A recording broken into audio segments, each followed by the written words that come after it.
Greetings everyone, CCX here. Welcome back to more Chrono Cross. In the last episode, we defeated Ultra Trius, whatever the hell her name was, and a police bot and entered the Time Fortress.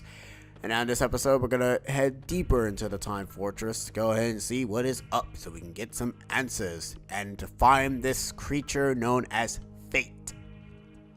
Or Defy Fate. Seems to be an open trick to open it. Of course there is, because why not? Oh, hello. I wasn't even expecting to even find that. Sure, let's go down. Huh. Is there actually a water system here? That's freaking confusing as balls. Ooh. And that's all you do. Well, your existence is pointless. Here's a regular old platform. Robo Sewer Wash. Sure. What the hell? What am I looking at? And it's dead. Okay, let's try that again without fail. I'm assuming that since the current is moving, my robot is gonna move. Yes, it is. Okay. So we'll learn, we'll know how that works. Now, I kind of do want to go ahead and get that item over there. White brooch. We already gotten that already from the friggin' police bot, which I don't even know why a police bot even has a white brooch, but I'm just going to ignore that and just continue on with the game. Alright, and we open this. Cure-all. Another one? Really? I think we have enough of those. There's no real means of, there's no bad way of controlling this thing. It's basically just regular controls. The current is, of course, moving you upstream. Whatever. The current is moving you upwards, so you want to avoid the holes or else your robot will drown because it can only take so much water that it will just be destroyed and then it will look like an idiot. Yay, look at me, I'm a robot. I'm a robot, I can click buttons. Look at me! I'm human! Yay! Ooh! Oh, never mind. Is there anything else over here? No? Alright. Alright, let's just head back to ourselves then. Hi guys. Hi. I'm a robot. How's it going? I'm gonna go die now. You know, you could have pressed the triangle button. Yeah, I know. I know. Yes, quit. Wow, it's just, okay, they could have done that a little bit better. I mean, could have just made it explode. And that's essentially all you're doing. It's not really, it's not hard. If you get stuck there, then, I don't know. I don't know. If you get stuck there, I don't know what to tell you. Alright, click this button, this activates that. We're gonna run into that enemy because it's grinding on our... Oh, no, it's not. Huh, okay, cool. But once an enemy... I don't even know why I pressed that switch, consider I'm not going back. Alright, we got some more new enemies. Great. I always hate fighting new enemies because it means you always have to showcase them. I hate fighting new enemies because you have to showcase them. It's like, no shit. What do you think you have to do? Avoid them. I mean, if this was a casual playthrough, I would be avoiding these enemies. Arrow guards. And there's also a thing there. Right. Luckily enough, these enemies are not bad. It's the bosses that are much of a pain in the ass for us to fight. But then again, that's typical for a lot of RPGs. Usually you think that once you get to like the second district of the game, the rest of the enemies start to just die like friggin' potatoes. But no, not really. Chrono Cross is, ironically enough, one of the, like, unlike Chrono Trigger where the bosses you just curb stomp like it was nothing. You can't curb stomp these bosses. Like, they can kill you. And they will murder you. And they will eat you up like it was nothing else. But overall, they can be pretty tough if you don't have the right armor or the right anything, to be honest. But we're gonna have the right armor. We'll be fine. Ooh. This place looks very, very pretty. Oh, there's a save point. Oh. That's not good. Because you guys know what happens when there's a save point. When there's saves, there be bosses. There be bosses? Yes, there be bosses. Wow, that was way back. I don't know what save file that one was. I think that was the corrupted recording that I did. I don't know. Do we want to continue here? Huh, what's that blue guy? Hey, man. Hey, man. Talk to me, man. Perhaps what we're doing is wrong. If this experiment succeeds, we'll be able to control time. We will have the complete control over history and, in a sense, become a presence much like gods. If so, what meaning is there to history of mankind? But it's too late now. We can't afford to fail in this experiment. If for some reason anything goes wrong, the anti-annihilation energy will probably overwhelm us. Who knows what the consequences may be. Well, to be perfectly honest, if you guys want to control time, it's not really all that great because it basically ends up meaning you're defying fate. But if you're defying fate, wouldn't that be against fate? And I mean the F-A-T-E fate, not the word fate. Yeah, that's probably the one like, what? I was like, I don't get it. You'll get it. You'll get it. Understand it soon enough. Because this is essentially a place that was made by a very wonderful scientist herself. Because seriously, she did a lot of work to this place. And that's kind of her problem. She did a lot of work for this place. There's a lot of up and downs here. That one remind me of Shinra as his forget-me-not pot. I don't even know what that is. No, I actually don't know what that is. What the hell is the forget-me-not pot? I'm pretty sure it's probably important considering it didn't really look like an item or anything, but it kind of looked important. What did I just run into? That's what I just ran into. I ran into pointless enemies. Alright, let's continue on. More meteor showers. Great. Alright, so is this elevator worth it? Scary level 2 lock. Please release the lock. Okay, so we do have to go this way then. Alright. As always, every RPG game usually always has like a factory level. There's a lot of that in Star Ocean: A Second Story. Oh man, there's a lot of that in Star Ocean: A Second Story. I can't even beat that game, guys. Like, that game is just too hard for me. Hey, we can't get through because that guy is up there. He won't go ahead and lock the system because he's a jerk. What is the forget-me-not pot? Is that a item? Is that an item, or is that just some regular thing that we just picked up because we have like nothing else to do? Forget-me-not pot. Memorize this monster to be used in doppelgang ability. Wow, that's for Spring then. We don't even have her on our team, so that's pretty pointless.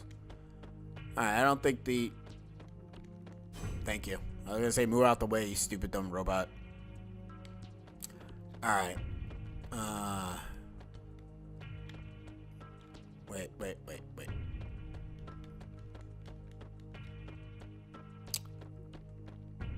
What is over here?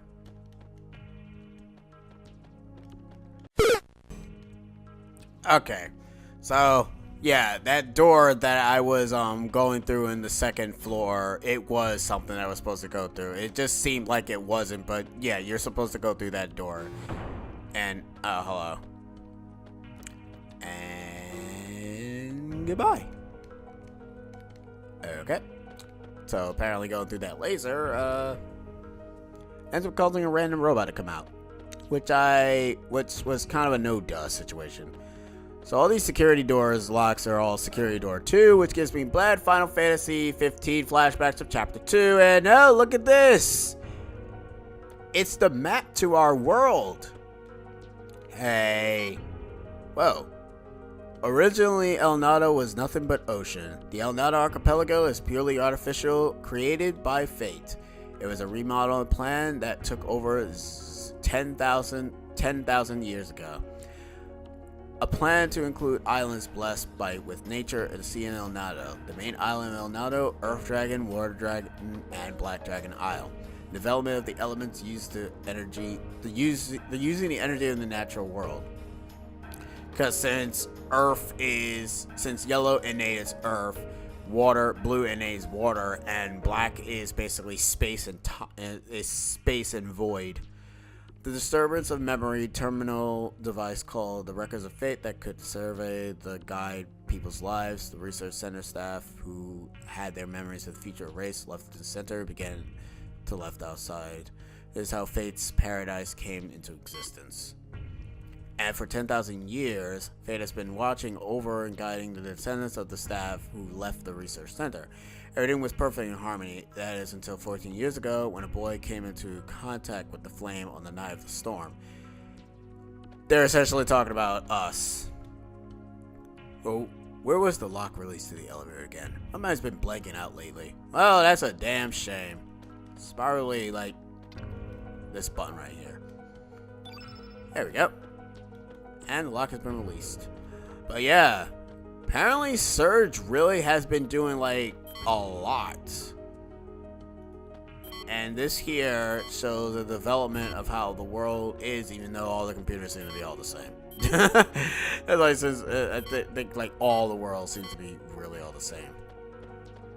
We're essentially learning the backstory. And yeah, I know, they're basically dumping the entire plot of the game onto us in one friggin'... Okay, yeah, I ain't doing that. I kind of want to go through that other door real quick. They're giving us all the digit plots, like, right off the bat, and, ugh, that's kind of a bit bad. Huh. These things look familiar. Like a bunch of pods that we can end up going into. Enter lock release. I don't know what it is.